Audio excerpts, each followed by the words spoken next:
কথা বলে রাখি, যেটা ওনার সঙ্গে কথা বলছিলাম, বলার পর আমি জানতে পারলাম যে ওদের একটা ব্রেক টাইমের ভেতরে যখন বাচ্চাটি ক্লাসে যাচ্ছে তখন কিন্তু এরা জামা কাপড় কেচে দেওয়া, ঘর মোছা, বেড বিছনা পরিষ্কার রাখা, এই যাবতীয়টা কিন্তু এখানকার পরিষেবা থাকবে। আর এগুলো কিন্তু আপনার এখানে পাবেন, আপনার বাচ্চাটি পাবে, এই পরিষেবাটা এখানে দেওয়া হয়। আপনি সেই স্কুলগুলোতে দিচ্ছেন বা দেওয়ার কথা ভাবছেন যেখানে নিজের বাচ্চাকে নিজের বিছনাটা গুছিয়ে নিতে হবে, জামা কাপড়টি কাচতে হবে, নিজের থালা নিয়ে দাঁড়িয়ে পড়তে হবে, সেসব স্কুলে দিচ্ছেন বলেই আপনি জানেন যে স্কুলে কিন্তু বোর্ডিং স্কুল মানেই ভালো না। সেইগুলো যেগুলোতে পরিষেবাটা নিজেকে করে নিতে হয়। আর আমি দেখাচ্ছি যেগুলো কিচ্ছুতে হাত দিতে হবে না, শুধু মনোযোগের সঙ্গে পড়াশোনার সঙ্গে যুক্ত থাকবে, টিচার থাকবে, তাদের সঙ্গে সময় কাটানো, তাদের সভ্যতার সঙ্গে কালচারের সঙ্গে এগিয়ে যাওয়া, আর টাইমে খাওয়া দাওয়া করা, ইচ্ছা মতন খাওয়া দাওয়া, যেটা চাইছে সেটা পাওয়া।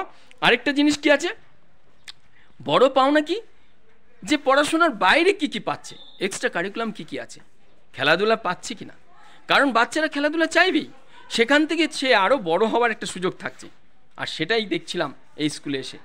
আমি প্রত্যেক স্টাফের সঙ্গে কথা বলেছি, ওনারা যখন এই বেড বিছনা বালিশ গুছিয়ে দেওয়া, টাইম মতন এসে সে রেস্ট নেবে, রেস্টের পর আবার বিকেলবেলা গিয়ে খেলাধুলার সঙ্গে যুক্ত হলো, বিভিন্ন কালচারাল অ্যাক্টিভিটির সঙ্গে যুক্ত হলো, তারপরে আবার সে ইভিনিংয়ে টিফিন করলো, তারপরে পড়াশোনায় বসলো, তারপর রাতের ডিনার করলো, তারপর বেরিয়ে চলে আসলো। এই একটা নিয়ম শৃঙ্খলার মধ্যে জীবনযাপন বাড়িতে পারবেন না। দিতে গেলে মাস্টার লাগবে, খরচ বাড়বে, তারপরে সংসার দেখবেন না খরচ চালাবেন, তারপরে না হলে তখন তো রয়েছেই সংসারে অশান্তি। তাই দুশ্চিন্তা মুক্ত হয়ে আমার চ্যানেল দেখে ভিডিওগুলো দেখুন আর বোর্ডিং স্কুলে রাখুন। আপনার বাড়ির ছোট বড়, হয়তো 11-12 ইয়ার্স ওল্ড হয়ে গেছে আপনার ছেলে কিংবা মেয়ের, কিংবা 13 কিংবা 14 হয়ে গেছে, দুশ্চিন্তা মুক্ত হন, তৈরি করুন, প্রিপারেশন নিয়ে বোর্ডিংয়ে ভর্তি করুন।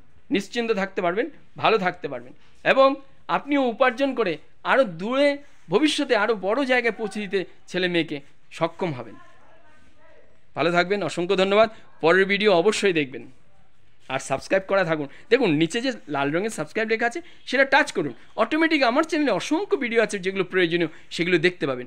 আপনারা অসংখ্য অপ্রয়োজনীয় ভিডিও কিন্তু সাবস্ক্রাইব করে রেখেছেন, দয়া করে এই চ্যানেলটা সাবস্ক্রাইব করে রাখুন, আপনার আত্মীয় পরিজন নিজের উপকার হবে। সঙ্গে থাকুন, অসংখ্য ধন্যবাদ, ভালো থাকবেন।